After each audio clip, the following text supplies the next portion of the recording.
कल सीएम विष्णुदेव साय भी दिल्ली जाने वाले हैं। डिप्टी सीएम अरुण साव और विजय शर्मा भी उनके साथ दिल्ली पहुंचेंगे। मंत्रिमंडल गठन को लेकर शीर्ष नेताओं से बातचीत करेंगे। नेताओं से चर्चा के बाद मंत्रिमंडल गठन को लेकर फैसला होना संभव। छत्तीसगढ़ में जो सिलसिला आप देख रहे हैं, मध्य प्रदेश में भी हूबहू वही हो रहा है। डॉक्टर मोहन यादव भी कल पहुंच रहे हैं। मध्य प्रदेश से मंत्रिमंडल विस्तार को लेकर ही चर्चा होनी है। छत्तीसगढ़ के भी तीनों प्रमुख नेता अरुण साव, विष्णुदेव साय और विजय शर्मा तीनों ही पहुंचेंगे दिल्ली। मंत्रिमंडल गठन को लेकर शीर्ष नेताओं से चर्चा करेंगे। कौन कौन से नाम शामिल होंगे, इस पर हो सकता है कि संशय कल स्पष्ट हो पाए।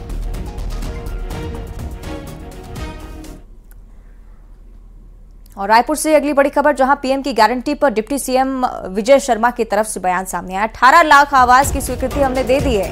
उन्होंने कहा है कि लोकसभा चुनाव पर भी बहुत ज्यादा गहन मंथन की जरूरत बीजेपी, लेकिन सभी 11 सीटें जीतेगी, ये दावा उनकी तरफ से पहले ही कर दिया गया।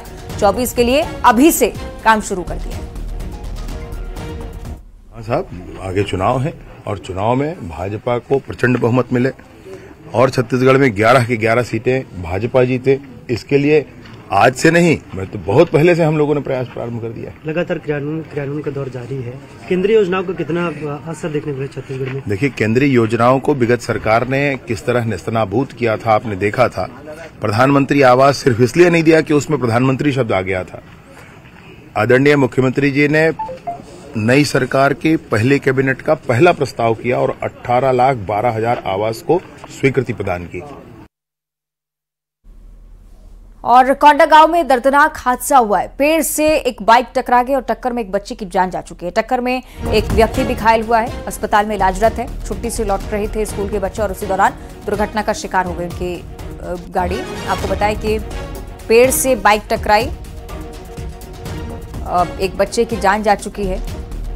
बेहद ही गंभीर दुर्घटना, दर्दनाक पूरा हादसा। तस्वीरें घटनास्थल की भी आप देखिए। अस्पताल में इलाजरत है एक और व्यक्ति। छुट्टी से लौटते समय स्कूल से वापस घर आ रहे थे बच्चे और उसी दौरान ये हादसा।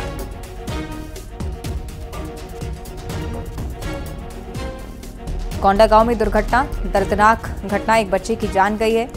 बाइक सवार एक व्यक्ति भी अस्पताल में इलाजरत है। बेहद ही दर्दनाक ये हादसा। तस्वीरें हम आपको दिखा रहे हैं। बच्चा स्कूल से घर लौट रहा था छुट्टी के बाद और उसी दौरान ये बाइक दुर्घटना का शिकार हुई। कारण क्या रहा, ये अभी भी पता नहीं चल पाया। किस प्रकार अनियंत्रित हुई है ये बाइक, ये स्पष्ट नहीं हो पाया। किसी अन्य वाहन की टक्कर के चलते ये सब हुआ, ये जांच का विषय है। लेकिन बड़ी बात है कि इस बच्चे को बचाया नहीं जा सका। छोटा सा बच्चा स्कूल से वापस लौट रहा था घर, उसी दौरान बाइक दुर्घटना का शिकार हो गई, बच्चे की मौत हो गई। एक अन्य व्यक्ति जो उसके साथ सवार था गंभीर हालत में अस्पताल में भर्ती। सहयोगी विवेक हमारे साथ जुड़ रहे हैं। विवेक, क्या हालात रहे, क्या परिस्थितियां रही हादसे के दौरान? देखिए, ये मर्दापाल रोड का संवेदनशील इलाके का क्षेत्र है, जहां पर गोलावन में एकलव्य विद्यालय है। वहां के 2 बच्चे थे जो छुट्टी मनाकर घर जा रहे थे और मोटरसाइकिल में से काफी तेज रफ्तार बाइक थी जो अनियंत्रित होकर पेड़ से टकरा गई, जिसमें 2 बच्चे घायल हो गए। एक की इलाज के दौरान मौत हो गई और एक बच्चे की स्थिति अभी गंभीर बनी हुई है, जिसका इलाज जिला अस्पताल में चल रहा है। और मौके पर प्रशासन और स्कूल प्रबंधक पहुंच चुके हैं और बच्चे की स्थिति को लगातार मॉनिटरिंग कर रहे हैं। जी ठीक है, तेज रफ्तार के चलते आने हादसा। बहुत शुक्रिया आपका विवेक।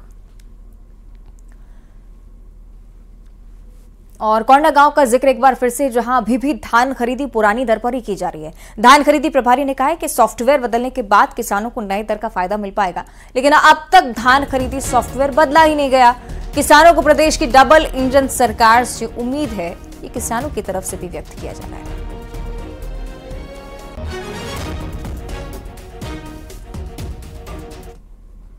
भाजपा सरकार बनने के बाद और सरकार के द्वारा बोनस देने की घोषणा के साथ ही किसान लगातार धान बेचने आ रहे हैं। धान खरीदी केंद्र में लगातार किसानों की संख्या बढ़ रही है। किसानों की एक ही मांग है कि प्रदेश और केंद्र में भाजपा की सरकार है, यानी डबल इंजन की सरकार है, वो किसानों के हित में कुछ और निर्णय ले ताकि किसानों को राहत मिले।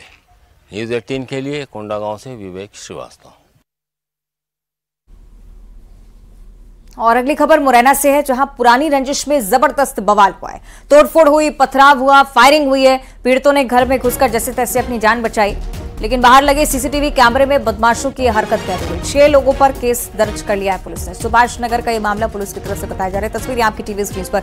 जबरन घर का दरवाजा तोड़ने की कोशिश, बाहर से लाठी डंडों से वार, पथराव हुआ, मारपीट की कोशिश हुई और उसके बाद फायरिंग भी बदमाशों ने की है। मुरैना की तस्वीर एक बार फिर से प्रशासन पर सवाल। आपसी रंजिश के चलते पूरी घटना सामने आई है। पुलिस के संज्ञान में मामला आया है। जानकारी जुटाने का प्रयास चल रहा है। परिजनों से भी पूछताछ की कोशिश की आखिर वजह क्या रही पूरे विवाद के पीछे। मुरैना में बेखौफ बदमाश, सरेआम लाठी डंडों से मारपीट, घर में दाखिल होने का प्रयास। फिलहाल ये जानकारी कि परिजन पूरी तरह से सुरक्षित हैं, लेकिन 6 बदमाश जो नजर आ रहे हैं तस्वीरों में, उनके खिलाफ केस दर्ज। और अगली खबर भिंड से है, जहां विधायक के भाई पर मारपीट के आरोप लगे हैं। अटेर विधायक हेमंत कटारे की बात करें, जिनके भाई पर यह आरोप है कि उनकी तरफ से मारपीट की गई। टोल टैक्स कर्मचारी के साथ मारपीट के आरोप। टोल प्लाजा से निकलने नहीं दिया तो विवाद शुरू कर दिया। अटेर विधायक के भाई और उनके साथ 9 लोग और मौजूद थे, वो भी विवाद कर रहे थे और उसी के चलते एफआईआर इन सभी के खिलाफ दर्ज हुई है। सीसीटीवी रिकॉर्डिंग और डीवीआर आरोपी अपने साथ ले गए, जिससे सबूत न बचे मारपीट का, लेकिन अब मामला संज्ञान में आ गया है। पुलिस तफ्तीश में जुटी हुई।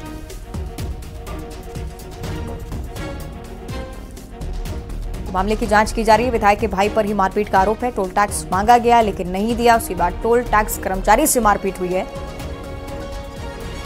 यहां तक कि सीसीटीवी फुटेज और डीवीआर भी अपने साथ आरोपी ले गए, इससे सुराग पुलिस के हाथ न लगे। लेकिन शिकायत निश्चित ही पहुंची होगी पुलिस के पास और उसके बाद अब इस मामले का खुलासा। विधायक के भाई की तलाश लगातार की जा रही है। बड़ा मामला भिंड में मारपीट से जुड़ी हुई एक और घटना। अटेर विधायक का जिक्र करें, हेमंत कटारे, जिनके भाई पर यह आरोप है कि टोल टैक्स जमा नहीं कर रहे थे। कर्मचारी ने जब टैक्स मांगा तो मारपीट पर उतारू हो गए। अकेले नहीं थे, 9 लोगों को साथ लेकर आए थे, उन्होंने भी मारपीट की।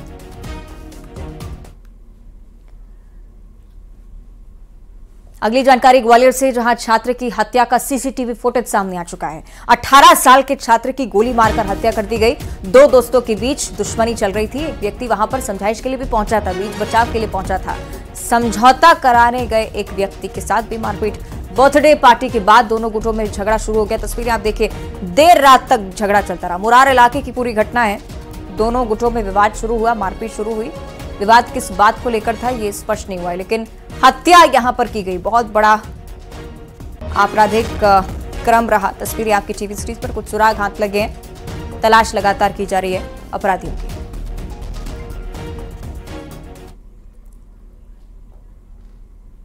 और अब बात टीकमगढ़ की कर लेते हैं, जहां प्रशासन की लापरवाही सामने आ रही है। बीच बाजार में मांस की दुकानें लग रही हैं। यहां खुले में मांस बिक्री लगातार चल रही है, लेकिन प्रशासनिक अमला इस ओर संज्ञान नहीं ले रहा। आपको पता है कि सीएम डॉक्टर मोहन यादव सीधे तौर पर आदेश दे चुके हैं कि खुले में मांस बिक्री पर पूरी तरह से प्रतिबंध रहेगा। अलग अलग जिलों में प्रशासनिक कार्रवाई देख भी रहे हैं, लेकिन टीकमगढ़ में प्रशासन इसकी सुध नहीं ले रहा है। 100 से ज्यादा ऐसी जगह है जहां पर दुकानें लगातार लगाई जा रही है। जांच करने के लिए भी कोई अधिकारी यहां पर नहीं पहुंचा।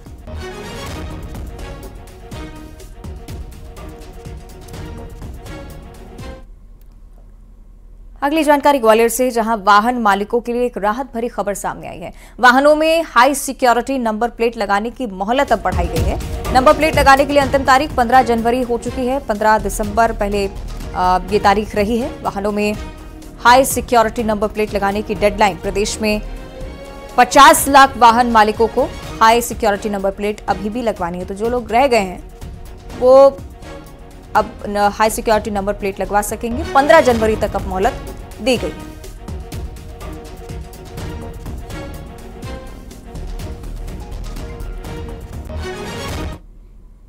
अब हाई सिक्योरिटी नंबर प्लेट्स लगाने की तारीख में मोहलत दे दी है।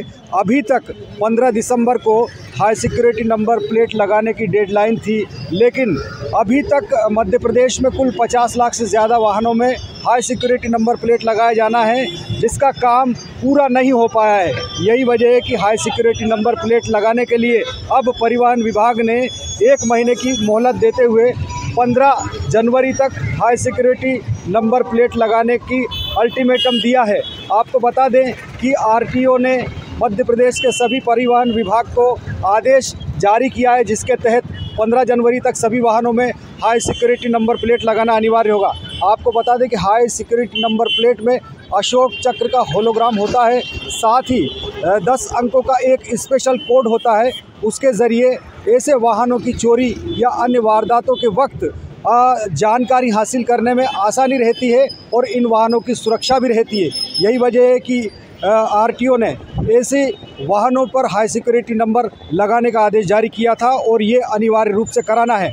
अब 1 महीने की मोहलत के बाद देखना यही होगा कि परिवहन विभाग की इस मुहिम का लोगों पर कितना असर होता है और किस तरह से मध्य प्रदेश के सभी 50 लाख से ज़्यादा वाहनों में हाई सिक्योरिटी नंबर प्लेट लगाई जाएगी। सुशील कौशिक, न्यूज़ 18 ग्वालियर। और मध्य प्रदेश में लाउडस्पीकर और खुले में मांस बेचने के मामले में सीएम डॉ